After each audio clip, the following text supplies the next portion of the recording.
নমস্কার বন্ধুরা, আজকে নিয়ে চলে আসলাম পেঁয়াজকলি দিয়ে ছোটো মাছ চচ্চড়ির একটা দারুণ রেসিপি। শীতকালে কিন্তু পেঁয়াজকলি অনেক রকমের মাছ দিয়েই করা যায়, খেতে ভীষণ ভালো লাগে। আর সেটা যদি হয় ছোটো মাছ তাহলে তো কথাই নেই। কিন্তু তার আগে বলে রাখি বন্ধুরা, একটা অনুরোধ সবার কাছে, cook and bake with Moumita আমার চ্যানেলের নাম। একবার রেড সাবস্ক্রাইব বাটন প্রেস করে চ্যানেলটাকে অবশ্যই বন্ধুরা সাবস্ক্রাইব করে দেবেন, এটা আমার একটা অনুরোধ রইল আপনাদের সকলের কাছে। আর ডান দিকে থাকা বেল আইকন প্রেস করার পর অল বাটন প্রেস করতে একদমই ভুললে চলবে না। তো দেখুন, এখানে আমি মাছগুলোকে আগের থেকেই ধুয়ে পরিষ্কার করে নিয়েছি। আমি এখানে 3 কাটা মাছ নিয়েছি। একদম পরিষ্কার করা মাছগুলোকে এবার নুন হলুদ দিয়ে একটু মাখিয়ে নিচ্ছি। নুনটা বলার দরকার নেই, আপনারা নিজেদের আন্দাজেই দেবেন। হলুদ গুঁড়ো আমি 1 টিস্পুন দিলাম, আর সামান্য পরিমাণে লাল লঙ্কার গুঁড়ো দিলাম। দিয়ে দিলাম এখানে সরষের তেল 1 টেবিল চামচ। সব কিছু দিয়ে মাছগুলোকে এবার একটু মাখিয়ে নিচ্ছি। ছোটো মাছে একটা আষ্টা গন্ধ থাকে, সরষের তেল দিয়ে মাখলে সেই গন্ধটা কিন্তু ভাজার পরেও অনেকটা চলে যায়। তো এবার যেটা করব, এখানটায় আমি পেঁয়াজকলি নিয়ে নিয়েছি আপনাদেরকে দেখানোর জন্য। পেঁয়াজকলিটাকে আমি একটু মিডিয়াম সাইজ করে কেটে নিচ্ছি। পেঁয়াজকলি যখনই কাটবেন মনে রাখবেন, ডগার দিকে যে অংশটা থাকে সেটা কিন্তু একটু মিডিয়াম করে কাটতে হয়, একদম ছোট করে পেঁয়াজকলি কাটতে হয় না, এটা তাহলে খুব বেশি নরম হয়ে যায়। আর নিয়ে নিয়েছি এখানে মটরশুঁটি।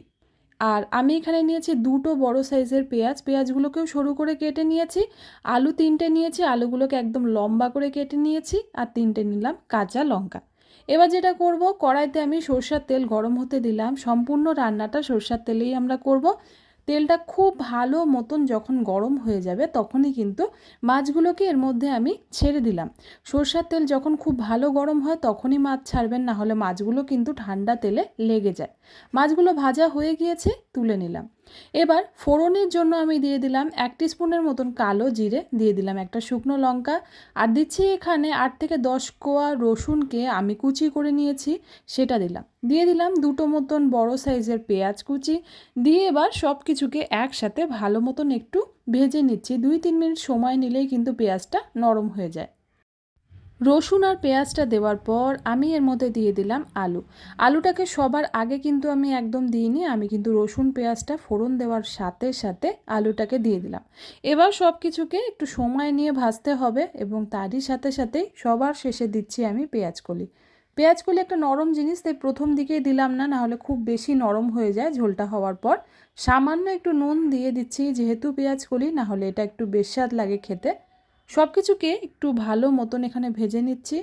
এবার মশলা দেওয়ার পালা। আমি এর মধ্যে দিয়ে দিলাম হলুদ গুঁড়ো 1 টিস্পুন, তার সাথে সাথেই এবার আমি এখানটায় একটু মিলিয়ে নিচ্ছি। হলুদটাকে খুব ভালো করে পেঁয়াজের সাথে মিশিয়ে নিতে লাগে, নাহলে পেঁয়াজকলি যেখানে পড়ে হলুদের মাপটা যদি একটু 19-20 হয় তাহলে পেঁয়াজকলি দিয়ে একটা হলুদের কাঁচা গন্ধ কিন্তু অনেক সময় পাওয়া যায়। এবার যেটা দিচ্ছি, এখানে আমি মটরশুঁটি দিচ্ছি। আমি ফ্রেশ মটরশুঁটি দিচ্ছি, সেজন্য কিন্তু এখন দিলাম। আপনারা যদি ফ্রোজেন মটরশুঁটি দেন তাহলে একটু পরে দিলেও চলবে। যেমন পেঁয়াজকলি নরম, তেমনই কিন্তু মটরশুঁটিও একটা নরম জিনিস, খুব তাড়াতাড়ি না হলে এগুলো নরম হয়ে যায়। আমি দিয়ে দিলাম এখানে 2 টেবিল চামচের মতন জিরা পাউডার, দিয়ে দিচ্ছি এখানে 1 টেবিল চামচের মতন ধনিয়া পাউডার। তার সাথে একটু রং হওয়ার জন্য কাশ্মীরি লাল লঙ্কার গুঁড়ো দিলাম 1 টেবিল চামচ। দিয়ে দিচ্ছি এখানে সামান্য পরিমাণে আবারও হলুদ। হলুদটা এখানে 2-3 বারে ব্যবহার করলাম, কিন্তু একটু লক্ষ্য করলেই দেখবেন আমি কিন্তু খুব বেশি হলুদ দিইনি, সামান্য পরিমাণে দিলাম, মানে যতটুকু দরকার ছিল। এবার মশলাগুলোকে একটু সময় নিয়ে কষিয়ে নিতে হবে, এই সময় জল একদমই আমরা দেব না। মশলাটা খুব ভালো মতন যখন কষে যাবে তখন এর মধ্যে ভেজে রাখা মাছগুলো দিয়ে দিচ্ছি। এবার মাছটাকে একটু সময় নিয়ে এর মধ্যে মিলিয়ে নিতে হবে। মাছ চচ্চড়ি অনেকেই এইভাবে খান যারা একটু জল ছাড়া খেতে ভালোবাসেন। হ্যাঁ, জল ছাড়া যে মাছ চচ্চড়িটা হয় সেটাও কিন্তু খেতে দুর্দান্ত লাগে, একদম কষানো একটা ঝরঝরে মাছের চচ্চড়ি। তো আপনারা কিন্তু এভাবে মাছের সাথে মশলাটা কষে যাওয়ার পর শুধু একবার কাছ থেকে রঙটা দেখুন, তুলে ভাত দিয়ে খেতে পারেন, দারুণ লাগে।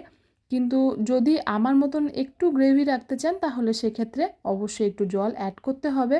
আমি এখানে 1/2 কাপের মতন জল দিলাম, এখানে সেদ্ধ হওয়ার মতন বিশেষ কিছু একটা নেই। খুব সামান্য পরিমাণে জল দিয়ে এবার দিয়ে দিলাম 2টো মতন চিড়ে রাখা কাঁচা লঙ্কা, দিয়ে এবার একটু মিলিয়ে নিচ্ছি। সব কিছুকে একসাথে একটু মিলিয়ে নিয়ে মাছটাকে ঝোলের সাথে একটু ফুটতে বসিয়ে দিলাম। 3-4 মিনিট পর মাছটা ফুটে যাওয়ার পর এটাকে কিন্তু আমি নামিয়ে দেবো। খুব বেশি গ্রেভি হয় না, আবার একদম যে শুকিয়ে রাখা গ্রেভি তাও কিন্তু নয়, বলতে পারেন সেমি ড্রাই। এবার যেটা দিচ্ছি, মানে যেটা না দিলেই নয় মাছের চচ্চড়িতে, সেটা হচ্ছে ধনেপাতা কুচি। একটু ভালো মতন ধনেপাতা কুচি দিয়ে আর একবার এটাকে একটু মিশিয়ে নিচ্ছি। বলা যায় এটা কিন্তু একদম তৈরি হয়ে গিয়েছে। শুধু গরম গরম ভাতের সাথে ছোটো মাছের চচ্চড়ি খাওয়ার মজাই কিন্তু আলাদা। ছোটো মাছের চচ্চড়ি বিভিন্ন রকমের মাছ দিয়ে হয়, আমি আজকে 3 কাটা মাছ দিয়ে দেখালাম। আপনারা কী ধরনের মাছের চচ্চড়ি খান সেটাও আমাকে কমেন্টসের মাধ্যমে জানাবেন, জানলে আমারও ভালো লাগবে। এর পরের বার না হয় আপনাদের বলা রেসিপিগুলোই ট্রাই করব।